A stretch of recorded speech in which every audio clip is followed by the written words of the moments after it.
Hello, good morning students. Now we are discussing 9th class chemistry and your today's topic is separating components of a mixture. हमने last video में भी यही topic continue किया था बेटा.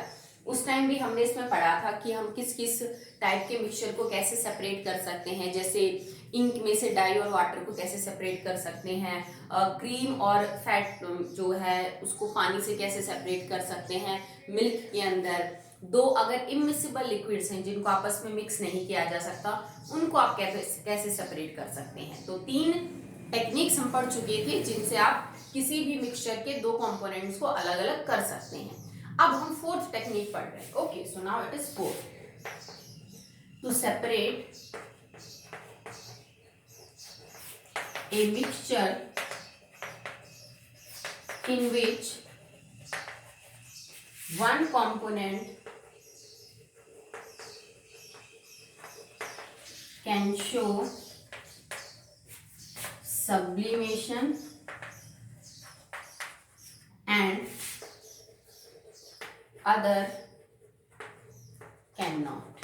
ठीक है, तो अब हम जो आगे पढ़ेंगे टेक्निक वो इस चीज के ऊपर बेस है. यहाँ हमें इस चीज पे ध्यान देना है कि अब हम वो मिक्सचर सेपरेट कर रहे हैं जिसमें से एक जो कंपोनेंट है वो तो सब्लिमेशन शो कर सकता है, पर उसके साथ जो दूसरा कंपाउंड है वो नॉन सब्लिमेशन रखेगा, मतलब वो सब्लिमाइड नहीं होगा. ठीक है, आउट ऑफ 2 कंपोनेंट या मोर देन 2 कंपोनेंट, जरूरी भी नहीं है बेटा कि हमेशा 2 ही कंपोनेंट हो मिक्सचर में, उससे भी ज्यादा हो सकते हैं. पर इसमें एक नेसेसरी कंडीशन है कि एक कंपाउंड सब्लिमेशन शो करता हो और दूसरा सब्लिमेशन शो ना करता हो. ठीक है, तो सब्लिमेशन क्या होता है?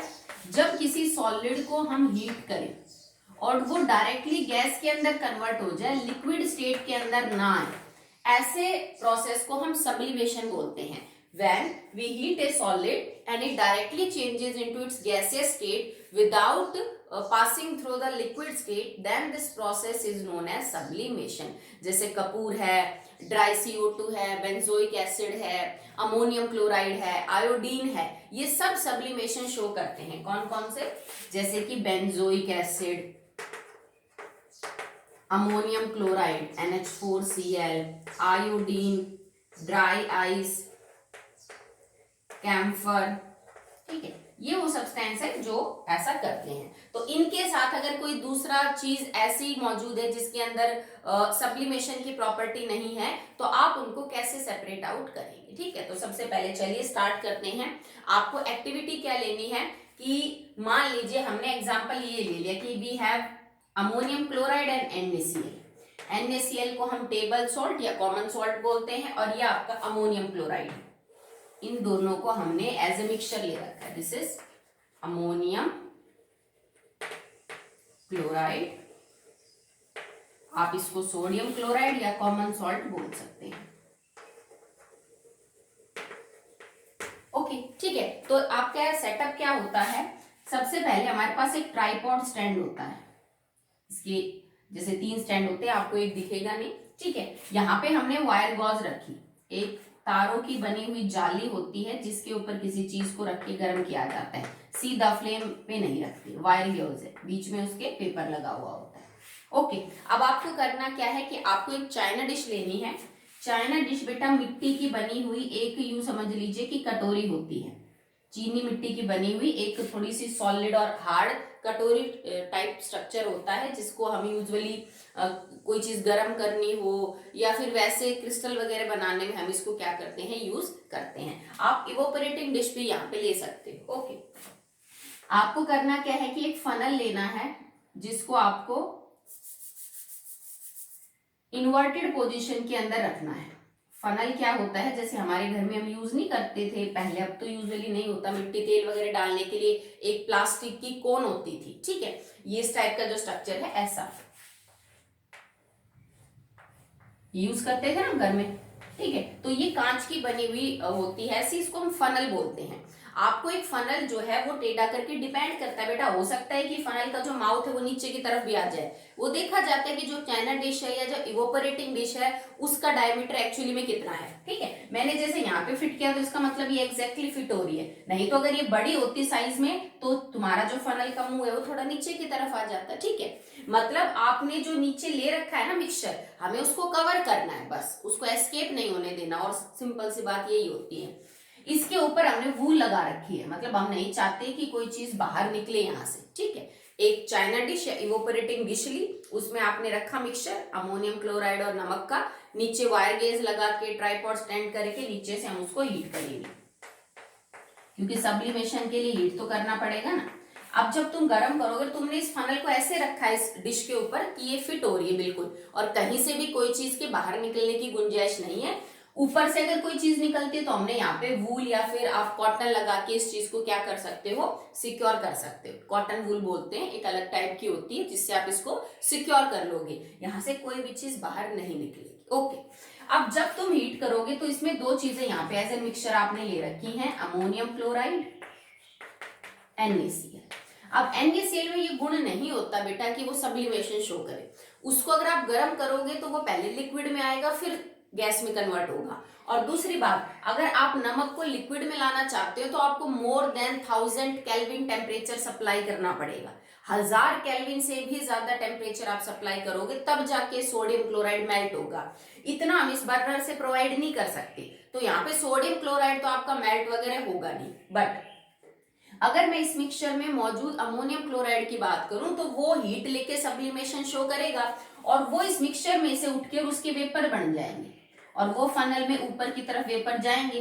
पर क्योंकि तुमने ऊपर तो वूल लगा रखी है तो उसको जगह तो है नहीं कहीं भी निकलने के लिए, तो जैसे जैसे तुम हीट करते रहोगे मिक्सचर को, उसमें से अमोनियम क्लोराइड के वेपर बनते रहेंगे। तुम हीट कर रहे हो, वेपर बनते रहेंगे। ठीक है, एक टाइम ऐसा आएगा ना जब आपको लगेगा कि भाई जितना अमोनियम क्लोराइड था सारे के तो बन गए वेपर, नीचे तो खाली सोडियम क्लोराइड रह गया। ठीक है, आप उसके बाद हीट करना बंद कर दीजिए। आप ये फ्लेम जो है वो बंद कर दीजिए, इसको ऐसे ही ठंडा होने के लिए रख दीजिए। तो क्योंकि अभी अमोनियम क्लोराइड जितनी भी है वो सब गैसियस रीजन में यहाँ मौजूद है, फनल के ऊपर और इस नेक की तरफ। ठीक है, यहाँ मौजूद है। अभी वो गर्म है, तुमने गर्म गैस को ऑफ ही किया है तो वो वेपर कंडीशन में है। पर जब ये धीरे धीरे पूरा सेटअप ठंडा होगा तो गैस वापस से किस में कन्वर्ट हो जाएगी, सॉलिड में। सीधी सी बात है भाई, सब्लिमेशन में अगर सॉलिड हीट करने पे गैस में कन्वर्ट हो जाता है तो गैस ठंडी होने पे किस में कन्वर्ट हो जाएगी, सॉलिड में। लिक्विड स्टेट में तो वो फिर भी नहीं आनी। ठीक है, अब ये जो गैस ठंडी होगी ना तो ये नीचे इस मिक्सचर में नहीं आएगा अमोनियम क्लोराइड, क्योंकि गैस फनल के अंदर चारों तरफ फैली हुई है। तो जब ये गैस ठंडी होगी तो अमोनियम क्लोराइड इस फनल के चारों तरफ अंदर की तरफ सॉरी आपको चिपका हुआ मिलेगा। आप यूं समझ लीजिए कि ये जो फनल है बाहर तो कुछ आया ही नहीं, तो बाहर तो कुछ चीज निकली ही नहीं। जो भी अमोनियम क्लोराइड है उसके सारे के सारे वेपर अंदर की तरफ है, और जब ये ठंडा होगा ना तो अंदर की तरफ से फनल एक अमोनियम क्लोराइड की परत से ढक जाएगी। ये बिल्कुल चिपक जाएगा अमोनियम क्लोराइड इसके, जैसे तुमने अंदर की तरफ से पेंट कर दिया हो कोन को। होता है ना कई बार पेंट हम कर देते हैं तो परत सी जम जाती है किसी चीज के ऊपर पेंट की, फिर वो परत दर परत उखड़ने में लग जाता है ज्यादा टाइम हो तो ऐसे ही अमोनियम क्लोराइड के अंदर की तरफ परत जम जाएगी, जिसको आप आराम से हाथ से या चम्मच से आराम से कुरच के बाहर निकाल सकते हो। ऐसा नहीं कि निकलेगी नहीं, आप जरा सी चम्मच मारोगे ना तो ये परत जड़ने लग जाती है। तो देखो, अब ठंडा होने के बाद इस फनल को बाहर निकाल लो, इसके ऊपर जो भी अमोनियम क्लोराइड है उसको कुरच के आप निकाल लोगे, और नीचे हमारे पास क्या बन गया, दैट इज NaCl। तो जो रेजिड्यू बचेगा, जो चीज बची रहेगी उसको हम रेजिड्यू बोलते हैं। जो रेजिड्यू है वो आपका नमक है, और ऊपर चाहे ये जो ट्यूब के जो आपका फनल है इसके अंदर चिपका हुआ है, दैट इज अमोनियम क्लोराइड। आप उसको स्क्रैच करके जो है वो बाहर निकाल लीजिए। तो ये प्रिंसिपल इस टेक्निक पे बेस्ड था कि अगर आपके कंपोनेंट में ऐसा कोई सब्सटेंस है जिसके अंदर सब्लिमेशन की प्रॉपर्टी है, दूसरा नहीं करता, तो आप सब्लिमेशन वाली टेक्निक यूज कर लो। अब यहाँ पे NaCl जो है उसके तो बढ़ने नहीं बेटा, सब्लिमेशन करके उसके वेपर बढ़ने नहीं इस टेम्परेचर पे, ये तो बहुत हाई मेल्टिंग बॉइलिंग पॉइंट रखता है कंपाउंड, तो अमोनियम क्लोराइड अपना असर दिखा देगा। तो हम किस किस कंपाउंड के लिए इस टेक्निक को यूज करते हैं जो सब्लिमेशन करते हैं, जैसे कि benzoic acid, ammonium chloride, iodine, dry ice, camphor, naphthalene, इन कंपाउंड्स के लिए आप इन चीज को यूज कर सकते हैं। इनके साथ क्या होना चाहिए, इनके साथ वो चीज मौजूद हो जो कि नॉन सब्लिमेशन हो। सब्लिमेशन शो कर रहा है, नॉन सब्लिमेटिंग प्रॉपर्टी हो उसमें, वो सब्लिमेशन ना करता हो और ये सब्लिमेशन करेंगे तो आप आराम से इनको सेपरेट आउट कर सकते हो। ठीक है, so that is our fourth technique. अब हम पढ़ेंगे फिफ्थ टेक्निक।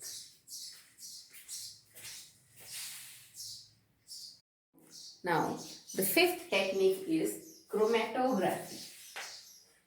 इसको आप बहुत जगह यूज कर सकते हैं एंड यू समझ लीजिए कि बहुत ही एडवांस टेक्निक है। इसके बहुत बेनिफिट्स होते हैं, आगे आप इसको 11th 12th में भी फर्दर पढ़ोगे, 10th में भी आपको पढ़नी पड़ेगी क्रोमेटोग्राफी। ठीक है, क्रोमेटोग्राफी है ना, तो क्रोमा जो वर्ड का मतलब होता है कलर और ग्राफी का मतलब होता है राइटिंग। तो यूजुअली सबसे पहले इस टेक्निक को जब यूज किया गया था तो कलर कंपोनेंट्स को अलग करने के लिए यूज किया गया था। बाद में तो इसके और भी वाइड यूजेस देखने को मिले कि it is not limited up to the colour separation, आप आगे भी इसको और चीजों में यूज कर सकते हैं। ठीक है, तो क्रोमेटोग्राफी को यू समझ लीजिए समझने का या इसको डिस्कवर करने का क्रेडिट जाता है एम टेस्वेल को। ये एक बॉटनिस्ट था, इसका मतलब ये बॉटनी के ऊपर जो है वो काम करता था। बॉटनी साइंस की एक ब्रांच होती है। ठीक है, साइंस में ना एक्चुअली में काफी ब्रांचेस होते हैं, जैसे फिजिक्स है, केमिस्ट्री है, बायो है, आपको पता है। जैसे आपने लिख दिया फिजिक्स, केमिस्ट्री और बायो। फिर बायो की फर्दर दो ब्रांच होती है, one is botany and one is zoology. Zoology के अंदर हम पढ़ते हैं एनिमल्स के बारे में, जितने भी माइक्रो ऑर्गेनिजम्स एनिमल्स हैं वो सब जूलॉजी में पढ़े जाते हैं हम। ठीक है, और बॉटनी में पढ़े जाते हैं प्लांट्स, जो पेड़ पौधे हैं उनको हम बॉटनी वाली फील्ड में पढ़ते हैं। तो एम टेस्वेल वाज अ बॉटनिस्ट जो प्लांट्स वगैरह को स्टडी करता था। ठीक है, और उसने इस चीज को सबसे पहले जो है वो समझा था। उसने इस टेक्निक का यूज किस में किया था, to separate plant pigments. Plants pigment, जो क्लोरोफिल आप देखते हो, तो क्लोरोफिल तो सभी जानते हैं। ठीक है, कि लीफ के अंदर होता है ग्रीन कलर का पिगमेंट होता है, जो हरे रंग होता है पत्तियों का, वो क्लोरोफिल की वजह से ही होता है। तो सिर्फ ग्रीन कलर का क्लोरोफिल पिगमेंट नहीं पाया जाता, प्लांट्स में और भी कई कलर के पिगमेंट्स पाए जाते हैं अदर देन क्लोरोफिल। ठीक है, हमने क्लोरोफिल को ही पढ़ा है क्योंकि वो फोटोसिंथेसिस वगैरह में बहुत हेल्प करता है। लोअर क्लासेस में ये नाम तो आपने जरूर सुना होगा। पर प्लांट्स में इन पिगमेंट्स के अलावा, ग्रीन कलर के क्लोरोफिल पिगमेंट के अलावा और भी पिगमेंट पाए जाते हैं। ठीक है, तो टेस्वेल ने सबसे पहले प्लांट्स के अंदर जो डिफरेंट पिगमेंट्स थे, जो अलग अलग कलर के थे, ऑफ डिफरेंट कलर्स, उनको सेपरेट करने के लिए सबसे पहले ये टेक्निक यूज की थी और तभी इसका नाम पड़ा था क्रोमेटोग्राफी। कलर्स को सेपरेट करने की क्या है बेटा, ये टेक्निक है। इसका अगर सबसे अच्छा फायदा देखा जाए कि बाकी टेक्निक से ये क्यों अच्छी है, मैंने बोला सबसे एडवांस है ये। ठीक है, इसका फायदा क्या है, that you can separate even very small quantities of mixture। ये इसका बाकी टेक्निक्स के ऊपर बहुत ही अच्छा यूं समझ लीजिए कि फायदा है। ठीक है, बाकी जो अपनी टेक्निक ली यूजली, जैसे मैं अमोनियम क्लोराइड और सॉल्ट की बात कर रही थी, तो कम से कम मैं तुम्हें थोड़ा मुट्ठी भर 10 ग्राम 20 ग्राम 50 ग्राम कुछ तो सैंपल दूंगी ना, तभी तुम उसको सेपरेट कर पाओगे। क्रोमेटोग्राफी के अंदर अगर आपके पास एक चुटकी भी सैंपल है ना, वो भी बहुत है, इवन उससे कम भी हो, मतलब तुम्हारे पास जो मिक्सचर है जिसमें से तुम्हें चीजों को अलग अलग करना है, अगर वो एक चुटकी या उससे भी कम है तो आप ये टेक्निक आराम से यूज कर सकते हो, no problem at all. But इससे पहले वाली जो आपके पास टेक्निक मैंने आपको 4-5 पढ़ाई, उनमें ऐसा नहीं था। सोच के देखो, अगर मैं तुम्हें सिर्फ 1 ml तेल और पानी दे दूं, उसका मिक्सचर हो, तो सेपरेटिंग फनल में वो नहीं हो पाएंगे सेपरेट, वो बहुत कम है, वो मिक्सअप हो, वो इतना सा आपको पता ही नहीं चलेगा कुछ भी। सेम इसी तरह जैसे मान लो मेरे को सेपरेट करना हो फ्रॉम हाँ कर्ड, ये जो हम कर्ड की बात कर रहे थे कि दूध से या दही से क्रीम को निकालना, मैं तुम्हें इतना सा दूध दे दूं तो तुम उसमें क्या करोगे, ठीक है भाई, माना कि सेंट्रीफ्यूज मशीन में तो आप इतना सा भी रख सकते हो, पर अगर मैं उसका अमाउंट और भी कम कर दूं तो जितने 2 बूंद, आपके पास सिर्फ 2 बूंद दूध हो तो आप उसको कैसे सेपरेट करोगे, ठीक है, it is difficult to handle. पर इसमें ये सबसे अच्छा फायदा है, कितना ही कम सैंपल हो, थोड़ा सा चुटकी से भी बहुत कम अगर हो तो उसमें से भी आप कंपोनेंट्स को अलग अलग कर सकते हैं, ठीक है, ये इसका सबसे अच्छा फायदा होता है। ओके, बहुत ज्यादा यूज करते हैं हम इसको, बहुत ही एडवांस टेक्निक है। तुम्हारे में तो बहुत ही सिंपल के बारे में बात करेंगे, इसके बहुत टाइप्स होते हैं। It can be paper chromatography, it can be thin layer chromatography, it can be gas chromatography, ठीक है, एडजॉर्प्शन क्रोमेटोग्राफी, कॉलम क्रोमेटोग्राफी, बहुत टाइप की है इसके, बहुत यूज होते हैं, ठीक है। तो चलिए इसको स्टार्ट करते हैं कि किस प्रिंसिपल पे ये काम करती है। अभी तो हमने ये पढ़ा कि इसको कैसे तो सबसे पहले अप्लाई किया गया, कब इसको हमने किस किस चीज के लिए यूज किया, अब ये किस सिद्धांत के ऊपर काम करती है। Okay, so now the principle, ठीक है। तो इसका प्रिंसिपल एक टेक्निक पे बेस्ड है, that is known as adsorption, ठीक है, एक टेक्निक है जिसको हम बोलते हैं, एक फिनोमिना है जिसको आप बोलेंगे adsorption, it is not absorption. मैंने स्पेलिंग गलत नहीं लिखी, एक्चुअली में यही है। एब्जॉर्प्शन आपने सुना होगा, हम एब्जॉर्प्शन की बात नहीं कर रहे, हम एडजॉर्प्शन की बात कर रहे हैं। एब्जॉर्प्शन का मतलब क्या होता है, इसका मतलब क्या होता है, जैसे मान लो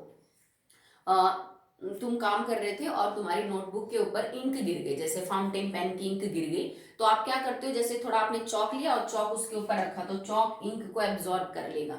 आपने कॉटन ली, कॉटन जो है वो इंक को क्या कर लेगी, एब्जॉर्ब कर लेगी। जैसे घर में होता है कहीं फर्श पे पानी वगैरह गिर जाए तो मम्मी पोछा ला के उसको सही कर देती, मतलब वो पानी पोछे ने एब्जॉर्ब कर लिया। आई होप आप एब्जॉर्ब का मतलब समझते हैं, सोख लिया, ठीक है। एडजॉर्ब का मतलब क्या होता है, जैसे मैं इस चौक से ब्लैक बोर्ड के ऊपर लिखती हूँ तो मैं जितना मर्जी साफ कर दूं थोड़ा बहुत चौक बोर्ड के ऊपर रह ही जाता है, तो इसका मतलब जो चौक है ना, बोर्ड ने उसको एडजॉर्ब किया है, एब्जॉर्ब नहीं किया। मतलब अगर मैं इस बोर्ड को बीचों बीच काट के देखूं तो ऐसा नहीं मिलेगा कि जो चौक का पार्टिकल है वो बोर्ड के अंदर तक घुस गया, नॉट पॉसिबल ना, ठीक है। अगर मान लीजिए मैं इस दीवार के ऊपर चौक से कुछ लिखूं तो जो चौक है वो दीवार के ऊपरी सतह पे रहे, अंदर तक तो पेनिट्रेट नहीं करेगा चौक, समझते हो ना। तुम रोज सुबह क्लास में जाते हो, अपनी बेंच को साफ करते हो, उस पर रोज धूल मिलती है आपको, तो क्या वो धूल लकड़ी के अंदर तक चली जाती है कि बस ऊपर ऊपर है, ऊपर ऊपर है ना। तो जब कोई चीज किसी सब्सटेंस के सिर्फ सतह के ऊपर मौजूद हो, अंदर तक ना जाए, उस प्रोसेस को हम एडजॉर्प्शन बोलते हैं। क्लियर, समझ में आया? It is the attraction and retention of particles on a surface, ये समझ लीजिए, मैंने बहुत ही सिंपल करके लिखी है, अदरवाइज इसकी लैंग्वेज थोड़ी सी मुश्किल पड़ती है।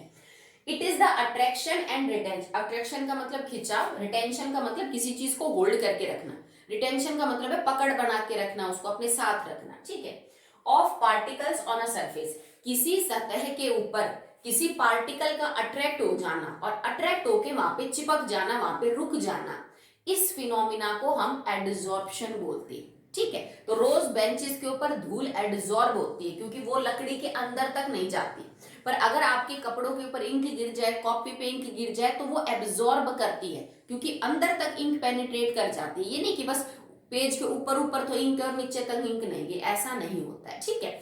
तो एडजॉर्प्शन वाले प्रिंसिपल के ऊपर बेस्ड है क्रोमेटोग्राफी। क्रोमेटोग्राफी किस टेक्निक पे काम करती है कि आपके पास एक मिक्सचर है मान लीजिए, और उसमें 3 चीजें, कोई, क्योंकि ये कोई जरूरी नहीं है कि आप हमेशा कंपोनेंट में 2 ही चीजें लो, मिक्सचर में 2 ही चीजें लो और उनको सेपरेट करो। मिक्सचर में तो कितनी भी चीजें हो सकती है। मान लो आपके मिक्सचर में 3 चीजें हैं, ए बी और सी, और आप इन तीनों को अलग अलग करना चाहते हो, ए बी और सी। तो ये टेक्निक कब यूज करोगे आप, जब स्पेशली तुम्हारे ए बी और सी की एडजॉर्प्शन पावर में डिफरेंस हो, एडजॉर्प्शन पावर डिफर करती हो। ओके, अगर ये तीनों मतलब, अब एडजॉर्ब किसके ऊपर होंगे, किसी सरफेस पे कोई तो चीज होगी। जैसे मैं ये कह रही हूँ तुम्हारी बेंच पे धूल एडजॉर्ब हो गई है, तो सरफेस कौन है, बेंच, और एडजॉर्ब कौन हो रही है, धूल मिट्टी, ठीक है। तो कोई ना कोई तो हमें सरफेस चाहिए ना जिसके ऊपर एडजॉर्ब होगा, तो द सरफेस जिसके ऊपर कोई चीज एडजॉर्ब होगी उसको हम यहाँ पे स्टेशनरी फेस बोलेंगे, that is known as stationary phase. समझ रहे हो आप? और जो तुम्हारा सॉल्यूशन लिया है, जो तुमने मिक्सचर लिया है, ठीक है, उसको बोला जाएगा मोबाइल फेस, मोबाइल फेस। मैं बताऊंगी एक्चुअली में कैसे, इसको अभी रहने दो, अभी समझाते हैं फिर समझ आएगा।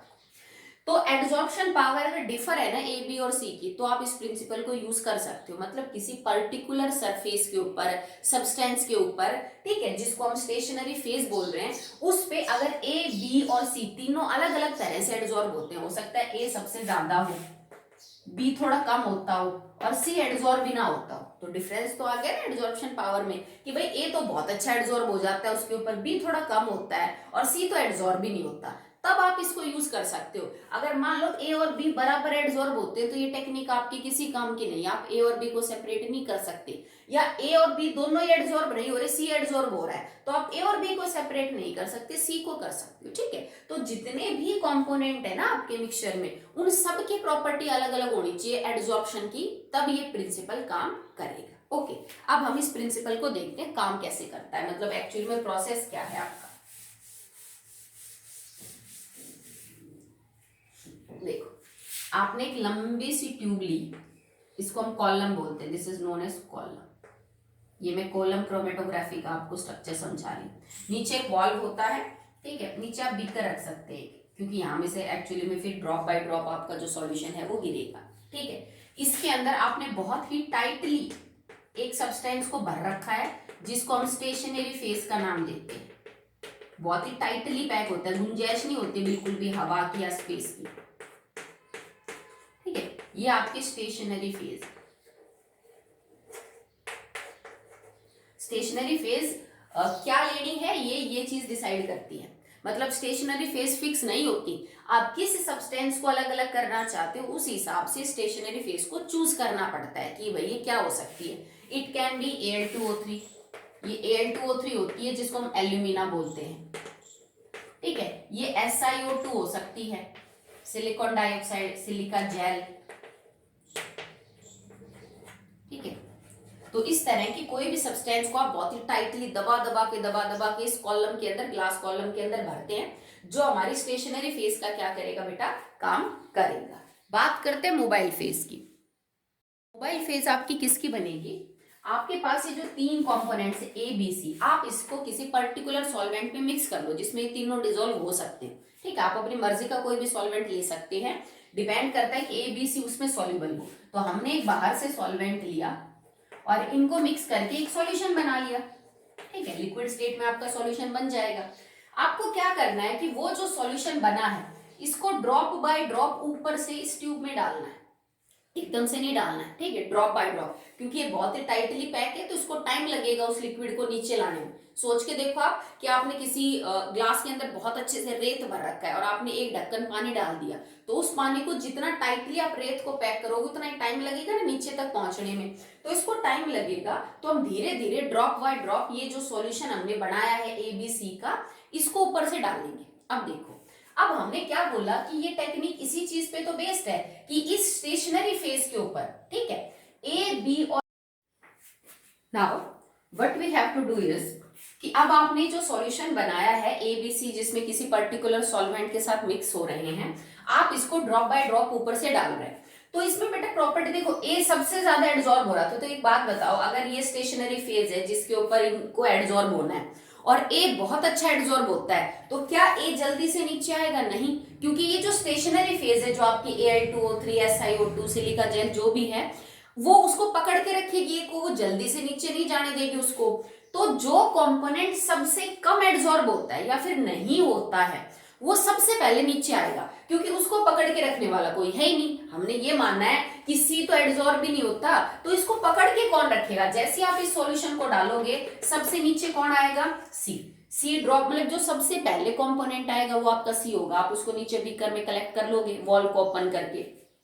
अब क्योंकि बी जो है वो थोड़ा कम एड्सॉर्ब होता है ए के मुकाबले, पर सी से तो ज्यादा ही होता है, तो अब जिसका नंबर आएगा आने का मतलब सबसे पहले सी निकल जाएगा, फिर कौन निकलेगा बी, और एट लास्ट सबसे आखिर में ए बाहर आएगा। क्यों? क्योंकि ए को नीचे आने में सबसे ज्यादा टाइम लगेगा, क्योंकि वो अच्छा एड्सॉर्ब होता है, तो उसको पकड़ के रखती है स्टेशनरी फेज, वो धीरे धीरे नीचे आता है, जबकि सबसे तेजी से नीचे वो आएगा जो सबसे कम एड्सॉर्ब होता है या एड्सॉर्ब ही नहीं होता। ठीक है, तो हमारे पास तीन चीजों का मिक्सचर था, एड्सॉर्प्शन वाले प्रिंसिपल से हमने तीनों को क्या कर लिया अलग, पर कंडीशन वही है बेटा, अगर ये अलग अलग अमाउंट में एड्सॉर्ब भी ना होते तो इस टेक्निक का कोई लेना देना ही नहीं है। ठीक है, मैंने जो क्रोमेटोग्राफी की टेक्निक आपको समझाई वो कॉलम क्रोमेटोग्राफी है, एक थिन लेयर क्रोमेटोग्राफी और कर लेते हैं, या पेपर क्रोमेटोग्राफी भी होती है, उसको और पढ़ लेते हैं।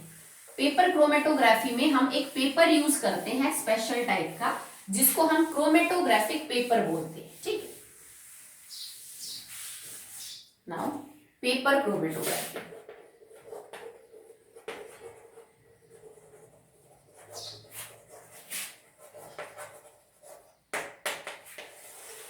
we use here it is chromatographic paper.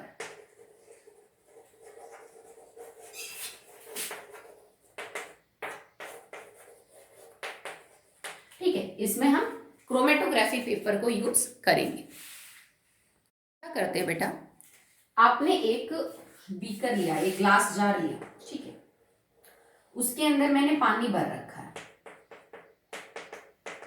ठीक है, और हमने यहाँ पे क्रोमेटोग्राफिक पेपर को सीधा खड़ा करना है, पेपर की जो स्ट्रिप है, मतलब एक रेक्टेंगुलर स्ट्रिप आप बना लो जैसे ऐसे पेपर की, तो वो तो बीकर में तो ऐसे सीधी खड़े ही रहेगी नहीं, तो आप चाहो तो इस बीकर के ऊपर एक पेंसिल को यूं करके उस पेंसिल से लपेट के वो पेपर नीचे लटका सकते हो, किसी ग्लास रॉड से चम्मच से लपेट के नीचे लटका दो। जैसे मान लो मैंने एक ग्लास रॉड रखी और उस ग्लास रॉड से वो जो पेपर है वो आपने नीचे की तरफ रखा, ये पेपर डिप करता हो इस पानी के अंदर। ओके, और अब हम इस टेक्निक को यूज करेंगे to separate different component of ink.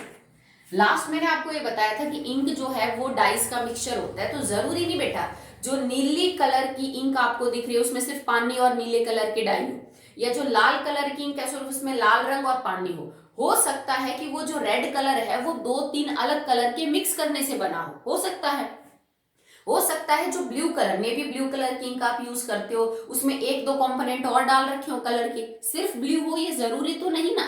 तो अगर किसी इंक की ड्रॉप में से एक ड्रॉप काफी, आप एक ड्रॉप में से भी अलग अलग कर सकते हो। ठीक है, आपको ये पता करना है कि क्या इसमें कोई अलग अलग कलर के कंपोनेंट है कि सिर्फ इसमें एक ही ब्लू कलर की डाई डाल रखी है, तो आप इस टेक्निक को यूज करोगे। क्या करना है आपको कि एक्चुअली में आप एक क्रोमेटोग्राफिक पेपर होता है, लगभग आप इसकी लेंथ ले लीजिए 10 से 15 सेंटीमीटर लंबाई है, और नीचे बॉटम जहां से आपने इसको टिका रखा है नीचे वाटर में कहीं तो एंड हो रहा होगा ना, इससे 3 या 4 सेंटीमीटर ऊपर, 3 से 4 सेंटीमीटर ऊपर आप एक ड्रॉप डाल दो इंक का।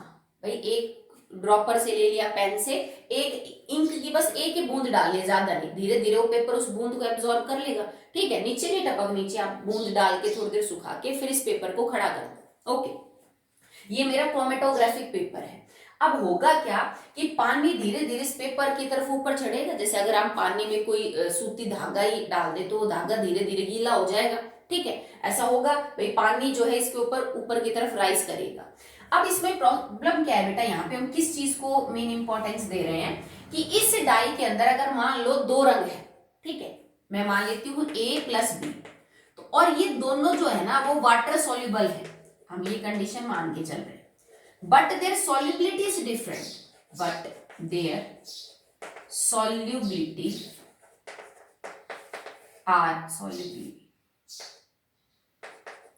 are different। ये इस सिद्धांत पे काम कर रहे हैं।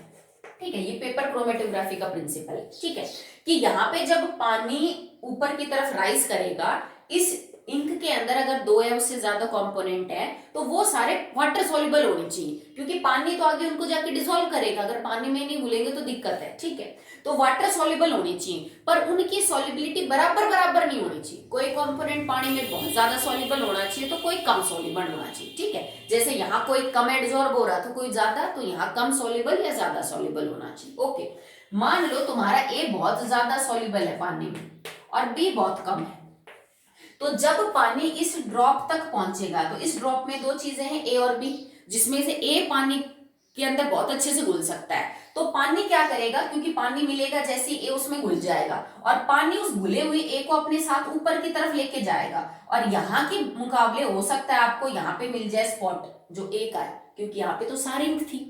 अब इसमें से ए कंपोनेंट इतना घुल सकता है पानी में कि पानी ऊपर चढ़ते वक्त पेपर पे इस ए को भी अपने साथ काफी ऊपर की तरफ लेके जाएगा।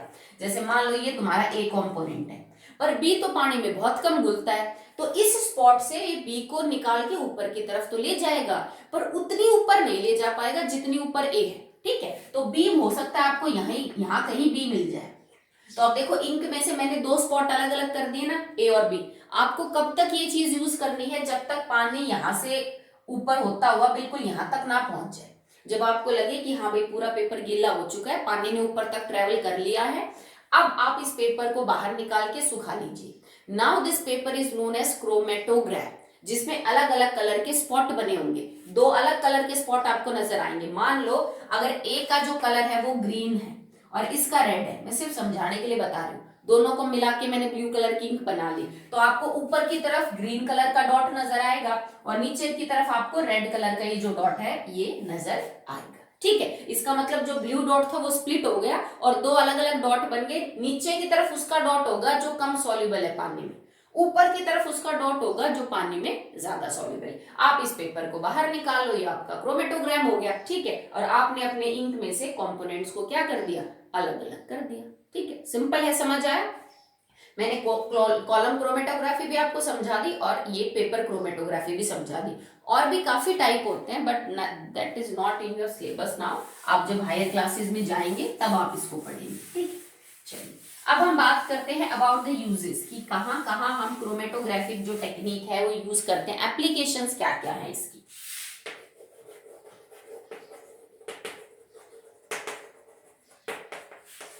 ठीक है, तो अगर एप्लीकेशन की बात की जाए तो सबसे पहले तो ये किसी भी नेचुरल कलर में से उसके अलग अलग कंपोनेंट्स को निकालने के लिए आप इसको यूज करते हो। जैसे कोई भी किसी फूल की पत्ती का कलर रेड है, ब्लू है, पर्पल है, ठीक है, कुछ भी है, तो उसमें अलग अलग कलर होते हैं, वो एक रंग नहीं होता। तो उसमें से अलग अलग कंपोनेंट्स को बाहर निकालने के लिए कि वो पिंक कलर में एक्चुअली में कौन कौन सा रंग मौजूद है, उसके लिए आप इनको यूज कर सकते हो। ठीक है, इसके अलावा अमीनो एसिड्स को बाहर निकालने के लिए भी हम यूज करते हैं, to separate alpha amino acids from protein. बेटा प्रोटीन आपने सुना होगा, प्रोटीन जिस चीज के मिलके बने होते हैं ना वो अल्फा अमीनो एसिड है। मतलब अल्फा अमीनो एसिड के बार बार जुड़ने से प्रोटीन बनता है। प्रोटीन तो आप जानते हो। तो प्रोटीन का हाइड्रोलिसिस करके उसको पानी प्रोवाइड करके उसको अल्फा अमीनो एसिड में तोड़ना, और सारे अल्फा अमीनो एसिड अलग अलग होते हैं, एक जैसे नहीं होते। ठीक है, ये यूं समझ लो कि तुम्हें एक माला बनानी है, वो प्रोटीन है, और उस माला को बनाने के लिए आपने अलग अलग साइज और अलग अलग रंग के मोती ले रखे हैं। ठीक है, कोई नीला, कोई पीला, कोई लाल, कोई किसी शेप का, कोई किसी शेप का। तो उस धागे में आपने वो अलग अलग शेप और साइज के जो मोती पिरोए, वो हर अल्फा अमीनो एसिड है, और उनको जोड़ने के बाद जो माला बनी है दैट इज प्रोटीन। सिंपल। तो अलग अलग टाइप के अल्फा अमीनो एसिड को अगर आपको सेपरेट करना है कि भाई मेरे प्रोटीन में 50 अल्फा अमीनो एसिड थे, और ये मान लो कि 50 जो थे उसमें से बेटा 50 नहीं होते अलग अलग टाइप के अल्फा अमीनो एसिड, तो यूं समझ लीजिए 20 ही होते हैं, इनकी सीक्वेंस अलग हो जाती है। तो अगर 50 अल्फा अमीनो एसिड है तो 50 में से हो सकता है कि 10 एक तरह के हो, 5 एक तरह के हो, 3 एक तरह के हो, 15 एक तरह के हो, यूं हो सकता है। तो प्रोटीन का हाइड्रोलिसिस करके अल्फा अमीनो एसिड्स को बाहर निकालना और अलग अलग अल्फा अमीनो एसिड को सेपरेट करना। जैसे उस माला में से नीले मोती एक साइड कर देना, लाल एक साइड कर देना, सफेद एक साइड कर देना, उसके लिए हम क्रोमेटोग्राफिक टेक्निक को जो है क्या करते हैं वो बेटा यूज करते हैं। दूसरा, to identify the drug in blood. Drug in blood, जो क्रिमिनल्स होते हैं, जैसे उन्होंने ड्रग ले रखी है या नहीं, ठीक है, अगर उसका टेस्ट करना हो तो भी आप इस टेक्निक को यूज करते हैं। किसी के ब्लड सैंपल में अगर ड्रग्स है तो वो आप क्रोमेटोग्राफी टेक्निक से क्या कर सकते हो, यूज कर सकते हो। ठीक है। दूसरा, मान लो कोई रिएक्शन हुई और किसी रिएक्शन के अंदर जो आपका प्रोडक्ट बनाना वो बहुत ही कम है, मतलब रिएक्शन हो गई, प्रोडक्ट बन गया, पर प्रोडक्ट बड़ा ही कम है, तो उस प्रोडक्ट को बाहर निकालने के लिए भी क्रोमेटोग्राफी टेक्निक को यूज किया जा सकता है। क्योंकि अभी आपने नोटिस किया पेपर क्रोमेटोग्राफी में हमने सिर्फ एक बूंद डाली थी इंक की और उस बूंद के कंपोनेंट को हम अलग कर चुके हैं, तो कितना कम से कम सैंपल को ये अलग कर सकता है, बाकी सब में सैंपल की अमाउंट थोड़ी ज्यादा लेनी पड़ती है। Okay, so that's all for today. आगे की सेपरेशन टेक्निक हम नेक्स्ट वीडियो में पढ़ेंगे।